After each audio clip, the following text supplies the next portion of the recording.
A show of love and support. There's not a person more deserving of your love and support than Mr. Philip Pilgrim. He's well known to many by a list of affectionate names. Uncle Phil, Tall Boy, Slimo, Philip Pilgrim, Philip Map, just to name a few. We're raising money for a person in need, a wonderful and deserving individual. Phil, one of the kindest, most giving, gentle giants you would ever meet, has a life-threatening genetic disorder called Marfan syndrome. This disorder may have a variety of symptoms and usually affects tall and slim people. 1 in 5,000 people usually suffer with this disorder, and many people don't even know they have it. Phil, unfortunately, is one of those. December 6th was just another work day for Phil. The day that started out as a normal day would be life-changing and end like one that Phil had never experienced or could ever imagine. Phil went to his job as a construction and home improvement worker as he had done for the last 20 years. On his way home, he felt pains in his chest and abdomen and dizziness. When he started to drive, he had blurred vision and couldn't see. He pulled off the highway and called his wife, Julia. She immediately went to him and took along a family friend who was a retired ER nurse. Thank God for her, because the minute she saw Phil, she called the ambulance. Phil was transported to Mercy Hospital, where they did blood tests and EKG and a chest and abdominal CAT scan. The CAT scan showed a dissecting or torn aorta, which required immediate emergency surgery. The aorta is the largest artery, and its job is to pump blood away from the heart, which is a vital and important artery. Mercy was not equipped to do the surgery, so he was transported to North Shore University Hospital, where he underwent a 6-hour surgery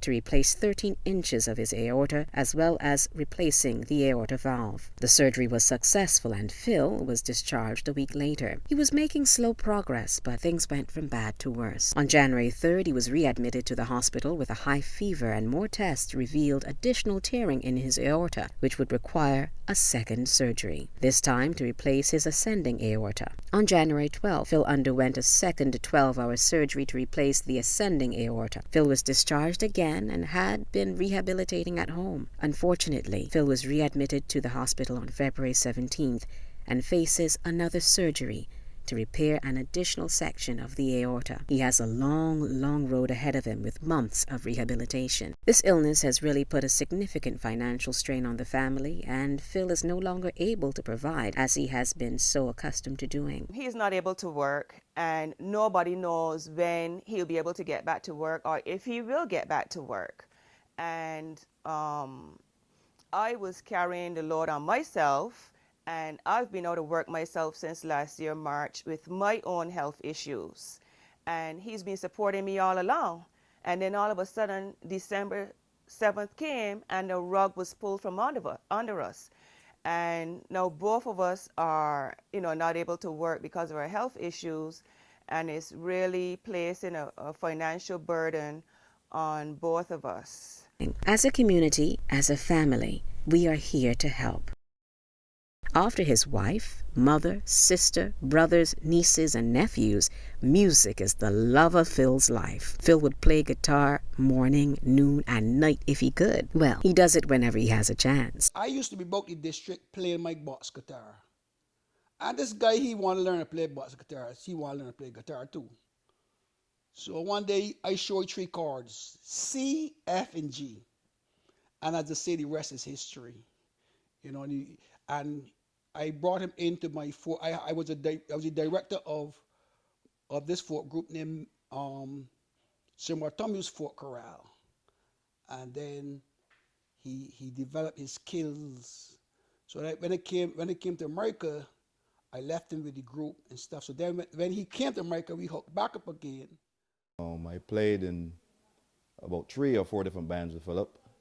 I know him to be a very nice guy. There were points in time when Phil played the guitar, and you could always see that it was some gratification he got from playing it.